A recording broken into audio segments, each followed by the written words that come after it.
건축가가 궁금해. 아트 팔레트 스튜디오? 톰 메인. 오콜로지와 혁신, 톰 메인의 도시 실험. 아빠, 오늘은 어떤 건축가를 만나러 가요? 오늘은 아주 특별한 사람을 소개해 줄게. 바로 미국의 건축가 톰 메인이란 분이야. 이름이 멋지네요. 뭔가 영화 속 주인공 같아요. 맞아. 실제로도 그의 삶은 드라마 같았지. 바나나 같고 또 끊임없이 새로운 길을 찾아 나섰거든. 바나나 건축가요? 건축가가 반항하면 어떻게 돼요? 보통은 정해진 규칙을 따르잖아? 예를 들어 집은 이렇게 지어야 한다. 학교는 이렇게 지어야 한다. 그런데 톰 메인은 늘 왜 그래야 하지? 하고 질문했어. 오, 그럼 선생님들이 힘들었겠어요. 맞아. 사실 그는 어린 시절부터 좀 특별했어. 톰 메인은 1944년 미국 코네티컷에서 태어났어. 그런데 어린 나이에 부모님이 이혼하시면서 가족이 흩어져 살게 됐지. 안정된 집은 없었지만 오히려 그 덕분에 자유롭게 세상을 바라보는 눈이 생겼어. 조금 외로웠겠네요. 그렇지.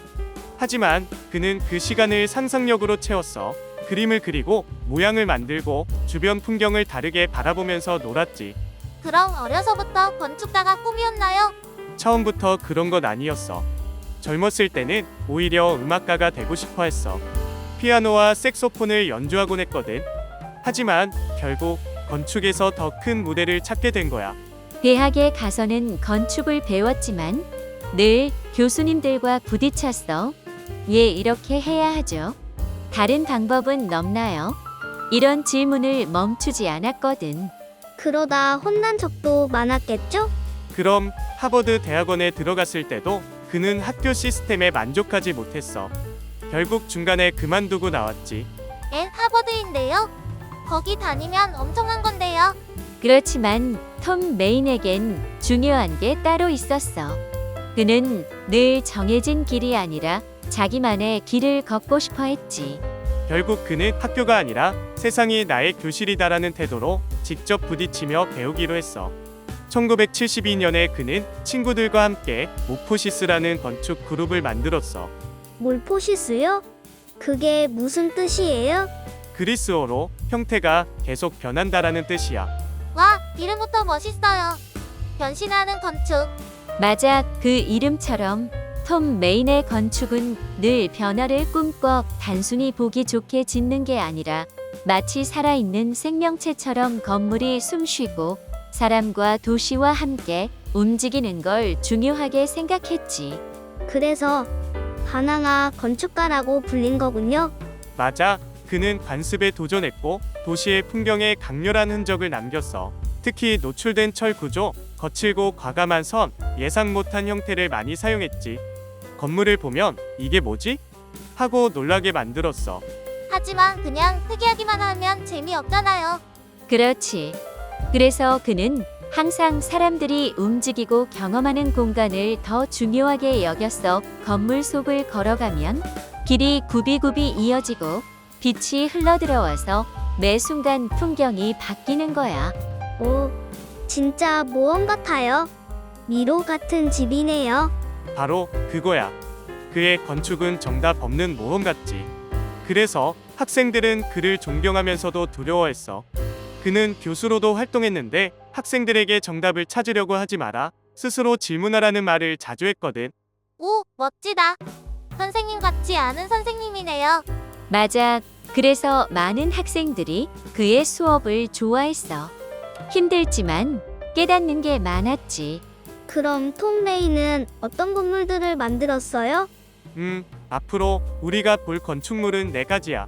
첫 번째는 언덕 위에 세워진 다이아몬드 렌치 고등학교. 학생들에게 모험 같은 공간을 준 학교야.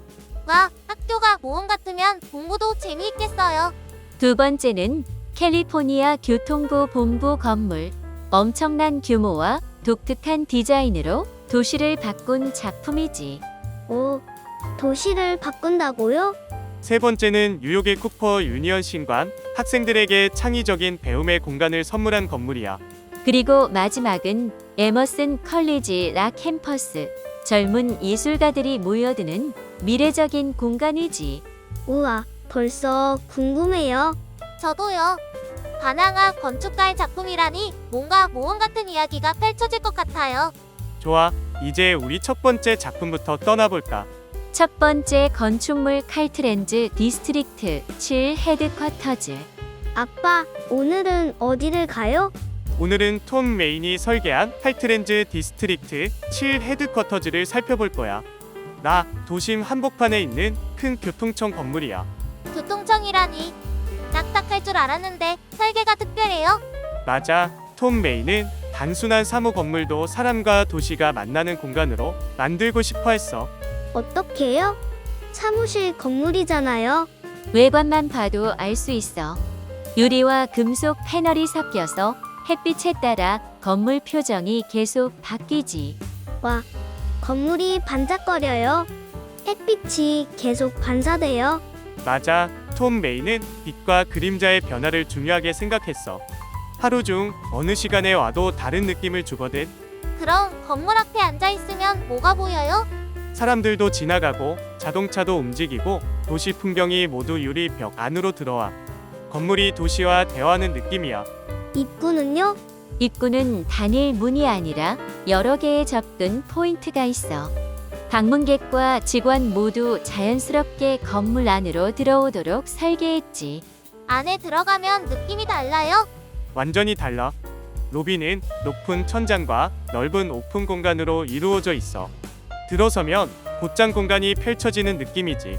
와, 천장이 높으니까 더 시원해 보여요. 그리고 유리벽 덕분에 자연광이 내부 깊숙이 들어와 하루 종일 빛이 바뀌는 걸 느낄 수 있어. 의자가 많아요? 앉아서 쉴 수 있어요? 응, 직원뿐 아니라 방문객을 위해 벤치와 라운지 공간이 곳곳에 배치돼 있어. 아빠, 이렇게 넓은 공간에서 사람들이 서로 만나는 것도 중요해 보여요. 맞아, 톰 메이는 협업과 소통을 자연스럽게 만드는 공간을 목표로 했거든. 이 계단은 와, 경사가 완만하네요. 맞아. 계단과 경사로가 자연스럽게 이어져서 층을 이동할 때도 흐름이 끊기지 않아. 바닥이 울퉁불퉁하지 않아요? 전혀 부드럽게 연결돼 있어서 걸을 때 편안하고 휠체어나 유모차도 쉽게 다닐 수 있어. 걸으면서 밖을 보면 뭐가 보여요? 유리벽 밖으로 라도심과 하늘, 멀리 산까지 보여. 계절마다 햇빛 각도가 달라서 같은 장소가 매번 새로운 장면처럼 보여. 그럼 사무실도 보여요? 일부 사무 공간은 유리벽으로 외부와 연결돼 있어. 직원들이 안에 있어도 외부 도시를 느낄 수 있지. 사무실은 어떻게 구성돼 있어요? 열린 오피스, 회의실, 휴게 공간이 자연스럽게 연결돼 있어. 열린 오피스라면 시끄럽지 않을까요? 톰 메인은 소리와 시야의 흐름도 고려했어. 방음 재료와 부분적인 칸막이로 집중 공간을 만들고 동시에 소통이 가능한 구조로 설계했지. 와, 직원들이 햇빛 받으면서 일하면 기분 좋겠어요. 맞아. 그리고 바닥, 천장, 벽 모두 재료의 질감과 색감이 조화를 이루어서 단순한 사무 건물임에도 시각적 즐거움이 많아. 옥상도 올라갈 수 있어요? 응, 일부 옥상은 공용 테라스로 활용돼 직원들이 쉬면서 도시를 내려다볼 수 있어. 여기서 보면 어떤 느낌이에요? 라 시내 전경이 펼쳐지고 주변 산과 하늘도 보여. 햇빛과 그림자가 교차하면서 하루 종일 변화하는 풍경을 느낄 수 있어. 건물이 마치 살아있는 것 같아요. 맞아. 톰 메인은 건물을 도시와 함께 숨쉬는 존재로 만들고 싶었어. 아빠, 저도 이런 건물에서 일하면 좋겠어요. 톰 메이는 건축을 통해 사람과 사람, 사람과 도시, 사람과 자연이 연결되도록 했어. 밖에서 보던 것과 안에서 느끼는 것이 완전히 다르네요. 오늘 우리가 걸은 동선 하나하나가 건축가가 의도한 체험이야. 건물이 단순히 공간을 담는 상자가 아니라 사람이 움직이며 느끼는 경험 전체를 설계한 거네요. 맞아. 이렇게 걸어다니며 느껴야 톰 메인의 진짜 건축을 이해할 수 있지. 두 번째 건축물 리버티 타워. 아빠, 오늘은 또 어떤 건물이에요? 오늘은 톰 메인이 설계한 리버티 타워야. 뉴욕에 있는 고층 오피스 빌딩이지. 고층 빌딩이에요? 와, 엄청 높겠네요. 맞아. 하지만 그냥 높기만 한 빌딩이 아니야. 톰 메이는 사람과 도시가 함께 숨쉬는 빌딩을 만들고 싶었어. 밖에서 보면 그냥 유리 빌딩 같아요. 그래 보이지만 유리와 금속 패널의 조합이 햇빛에 따라 다르게 반사돼서 하루 종일 표정이 변해. 표정이 변한다는 게 무슨 말이에요? 낮에는 하늘색을 담고 해가 질 때는 주황빛을 띠고 밤에는 주변 조명이 비춰 도시 속 랜드마크처럼 살아 움직이는 느낌을 주는 거야. 와, 건물이 진짜 살아있는 것 같아요. 톰 메이는 고층 건물이라도 사람이 안에 있으면서 자연과 연결되는 경험을 느낄 수 있도록 설계했어. 들어가면 뭐가 보여요? 로비는 높은 천장과 넓은 공간이 특징이야. 들어서면 사람들의 발걸음과 도시의 소리가 섞여서 살아있는 느낌이 들어. 계단이나 엘리베이터는 어떻게 돼 있어요? 엘리베이터는 빠르게 이동할 수 있게 설계되어 있지만 로비 중앙에는 시선이 트이는 공간을 만들어 사람들이 머물고 서로 만날 수 있어. 오, 사무실 건물인데도 소통이 중요하네요. 맞아. 톰 메이는 건물이 단순히 사무 공간이 아니라 사람을 연결하는 매개체라고 생각했거든. 엘리베이터에서 내려서 계단으로 걸어 올라가도 돼요? 물론 건물 내부는 계단과 이동 동선을 자연스럽게 연결해서 걸으면서도 시야가 탁 트이도록 설계했어. 창밖은 어때요? 뉴욕 시내 전경이 쭉 펼쳐지고 먼 곳까지 볼 수 있어. 햇빛과 그림자가 바뀌면서 매 순간 다른 느낌이 들어. 그래서 사람들이 사진도 많이 찍겠네요. 맞아. 톰 메이는 건물이 도시 풍경의 일부가 되도록 설계했기 때문에 보는 각도마다 다른 장면이 연출돼. 사무실은 어떻게 구성돼 있어요? 열린 오피스와 회의실, 휴게 공간이 자연스럽게 연결돼 있어. 시끄럽진 않아요? 톰 메이는 소리와 시야를 함께 고려했어. 부분적인 칸막이와 흡음재로 집중할 공간과 소통 공간을 구분했지. 직원들이 햇빛을 받으면서 일하면 좋겠어요. 맞아. 바닥, 천장, 벽 모두 톤과 질감이 조화롭게 배치되어 시각적 즐거움과 편안함을 느낄 수 있어. 옥상에도 올라갈 수 있어요? 일부 옥상은 공용 테라스로 활용돼 전망을 보며 쉴 수 있는 공간이지. 여기서 보면 뉴욕이 한눈에 보여요. 맞아. 주변 건물과 하늘, 멀리 자유의 여신상까지 보여. 하루 종일 햇빛과 그림자의 변화로 같은 장소라도 매번 다른 장면이 펼쳐져. 건물이 살아있는 느낌이네요. 맞아. 톰 메이는 건물을 사람과 도시, 자연이 만나는 경험의 장으로 설계했어. 아빠, 저도 이런 건물에서 일하고 싶어요. 톰 메이는 사무 공간이 단순한 일터가 아니라 사람의 움직임과 체험을 고려한 건축이 되길 원했어. 밖에서 보면 높고 차갑게만 보이는데 안에서는 햇빛, 바람, 사람, 도시가 함께 느껴지네요. 맞아. 우리가 걸어다니며 느낀 공간의 흐름과 체험이 톰 메인이 의도한 건축의 핵심이야. 진짜 건물이 살아있는 느낌이에요.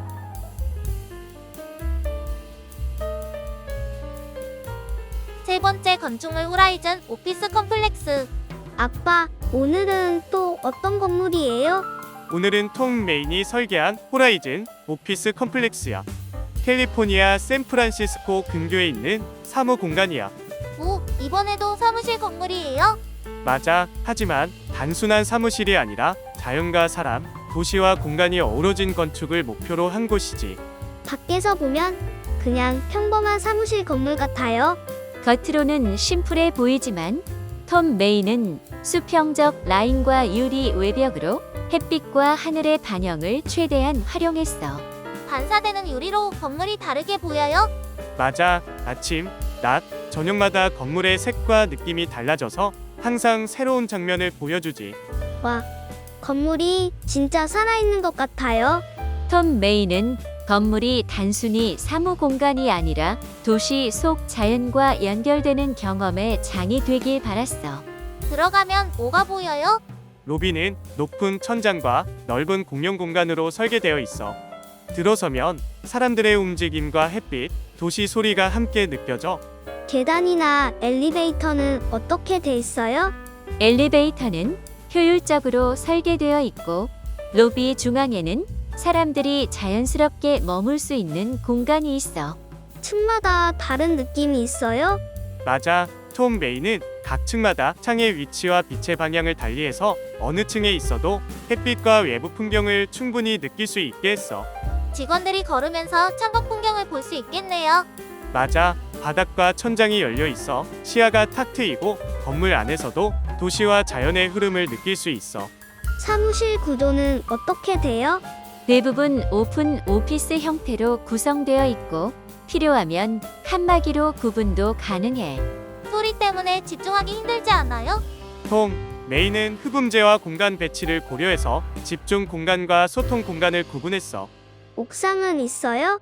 일부 옥상은 공용 테라스로 활용돼 휴식과 회의, 작은 이벤트 공간으로 쓰이지. 여기서 보면 바깥이 다 보여요.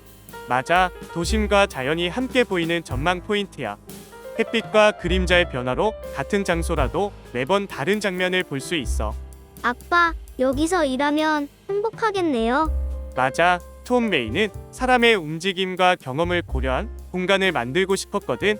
밖에서 보면 차갑게만 보이는데 안에서는 햇빛, 바람, 사람, 도시가 함께 느껴지네요. 맞아. 우리가 걸으면서 경험하는 공간의 흐름과 체험이 톰 메인이 의도한 핵심 포인트야. 진짜 건물이 살아있는 느낌이에요. 네 번째 건축물 퍼시피카 리서치 센터.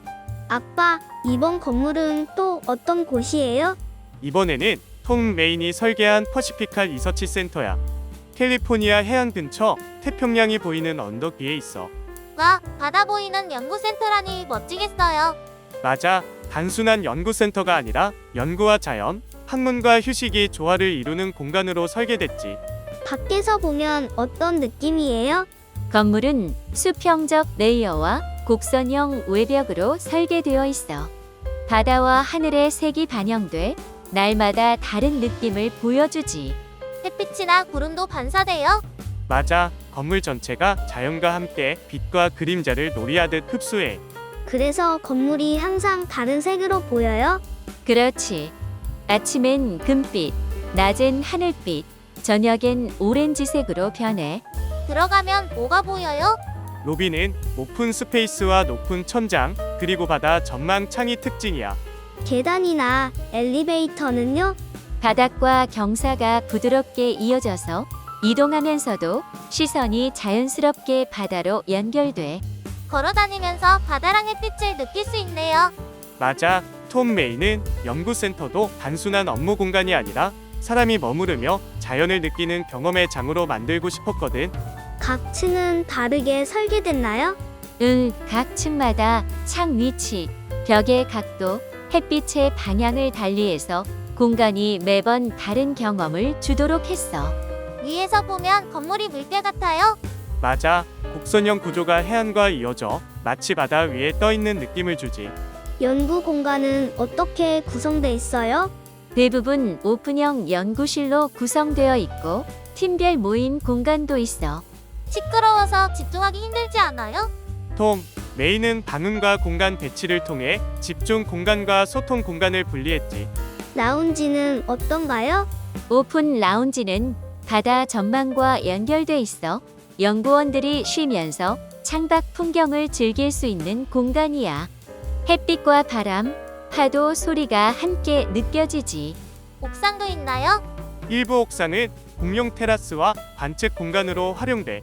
바다를 한눈에 볼 수 있어요? 맞아. 태평양 전경이 펼쳐지고 연구원들이 휴식과 회의, 작은 이벤트를 즐길 수 있는 공간이지. 여기서 일하면 기분이 좋겠네요. 맞아. 톰 메이는 사람과 자연, 학문이 조화를 이루는 공간을 목표로 했어. 밖에서 보면 차갑게 보이는데 안에서는 바람, 햇빛, 파도, 사람 모두가 느껴지네요. 맞아. 우리가 걸으면서 경험하는 공간의 흐름과 체험이 톰 메인이 의도한 핵심 포인트야. 진짜 살아있는 건축이에요. 아빠, 톰 메인 건축을 보면서 궁금한 게 있어요. 사람들의 반응은 어땠어요? 맞아. 어떤 사람들은 메인의 건물은 처음엔 이해가 안 되지만 한참 머물다 보면 마음이 편안해진다고 말했지. 와, 건물에서 마음이 편안해진다니. 진짜 그런가요? 응, 톰 메이는 설계할 때 사람이 공간 안에서 느낄 감정과 시간까지 생각했대. 단순히 기능적 공간이 아니라 사람과 자연, 빛과 바람을 연결하는 장치처럼 만든 거야. 장치요? 게임 같은 거예요? 하하, 그런 의미는 아니고 건물 안에서 걷고 앉고 숨 쉬는 모든 순간이 작은 경험이 되도록 의도한 거지. 예를 들어 퍼시피카 리서치 센터는 바닷바람과 햇빛이 자연스럽게 들어오게 설계되어서 마치 바다 위를 걷는 느낌을 주잖아. 맞아요. 제가 상상할 때는 파도 소리도 들리는 것 같아요. 그리고 재미있는 소문도 있어. 톰 메인의 건물을 처음 설계할 때 어떤 학생이 이 건물은 너무 이상해서 실제로 사람이 사용하려면 불편할 것 같아요 라고 했대. 그랬더니요? 톰 메이는 웃으면서 이렇게 말했다고 해. 불편함 속에서도 사람들은 새로운 경험을 배운다. 건축은 편리함만 제공하는 게 아니다. 우와, 불편함도 의도였다니 신기해요. 그럼 우리가 오늘 본 건물들 퍼시피카 리서치 센터, 연구센터, 학교 모두 그런 철학이 담긴 거예요? 맞아. 그는 특히 자연과 인간, 실험 정신, 미묘한 경험을 중시했어. 그래서 어떤 사람들은 그의 건물을 보고 바로 이해하기 어렵지만 한참 머물면 마음이 열리고 창의력이 샘솟는다고 말하지. 흥미롭다. 톰 메인이 그렇게 생각한 건 아마 자기 어릴 때부터 호기심 많고 실험적인 성격이어서 그랬던 거 아닐까요? 맞아. 어린 시절 그는 항상 장난감 블록과 종이로 도시를 만들며 시간 가는 줄 몰랐대. 그 경험이 나중에 건축을 접근하는 방식에 영향을 줬다고 해. 그러니까 그의 건물은 그냥 건물이 아니라 아이들 장난감 같은 경험 공간인 거네요. 정확해. 그래서 그의 건물에서는 우리가 걷고 앉고 숨 쉬는 모든 순간이 작은 모험이 되는 거야. 아, 그래서 사람들 사이에서 톰 메인의 건축은 살아있는 건축이라고 불리나 봐요. 맞아. 실제로 그의 일부 건물은 학생들이 매일 새로운 길을 발견하게 되는 구조로 되어 있어서 같은 공간이라도 매일 다른 느낌을 준다고 해. 아빠, 저도 나중에 이런 건물 안에서 하루 종일 탐험해보고 싶어요. 오늘 우리가 본 톰 메인의 건축은 단순한 건물이 아니라 경험을 설계하는 예술, 시간을 담는 공간, 그리고 삶을 조금 더 풍부하게 만드는 장치라는 걸 기억하면 돼. 와, 건축이 이렇게 멋질 수 있다니. 그럼 우리 내일은 또 다른 건축가의 숨은 이야기와 마법 같은 건물을 찾아 떠나보는 거예요. 맞아. 하지만 오늘 톰 메인의 철학과 소문, 그의 건물이 주는 경험은 우리 마음속에서도 오래도록 살아 있을 거야. 좋아요.